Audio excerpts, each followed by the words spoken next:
Jeffrey Epstein knew a tremendous amount about my work when nobody knew anything about my work. I was. These files were made up by Comey. They were made up by Obama. They were made up by the Biden. We went through years of that. Metadata analysis reveals the Epstein security video was edited. An analysis by Wired has raised questions about the authenticity of surveillance footage related to Jeffrey Epstein's 2019 death in federal custody. The Department of Justice released the hours-long video earlier this year in an effort to counter conspiracy theories surrounding Epstein's apparent suicide. However, digital forensic experts say the footage appears to have been modified using Adobe Premiere Pro. Did you hear the news? They found out Epstein never did anything wrong. Why is his bank still receiving millions of dollars then? Isn't he dead? Like, how is that? There was an Epstein. At 7:24 a.m., a photojournalist named William Farrington for the New York Post, he works for the New York Post, creates a file, the metadata became available, for the first two photos of Jeffrey Epstein being transported into the hospital, where he's going to be pronounced dead just 12 minutes later. So I just want you to understand the amount of luck that this guy had from the New York Post. I lived in New York.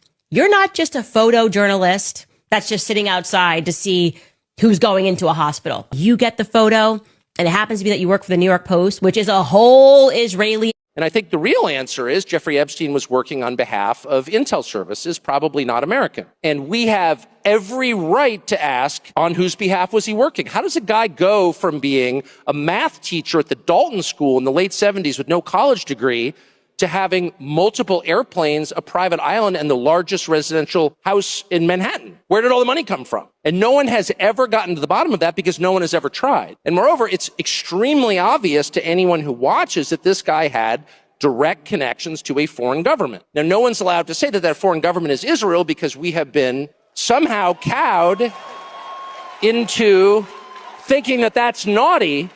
There is nothing wrong with saying that. There is nothing hateful about saying that. There's nothing anti-Semitic about saying that. There's nothing even anti-Israel about saying that. It's the controversial video that is triggering a MAGA mutiny. It's supposed to show raw footage of the jail cell where Jeffrey Epstein was being held the night he committed suicide. The video was released by the Department of Justice to prove that no one entered Epstein's cell before he was found dead, and that he really did take his own life. But it's only fueling more conspiracy theories. Look, the video jumps just before 11:59 to midnight. There's 1 full minute missing. Let's speed things up. Okay. No problem. Same answer. Same answer. Same answer. Same answer. Same answer. Same answer.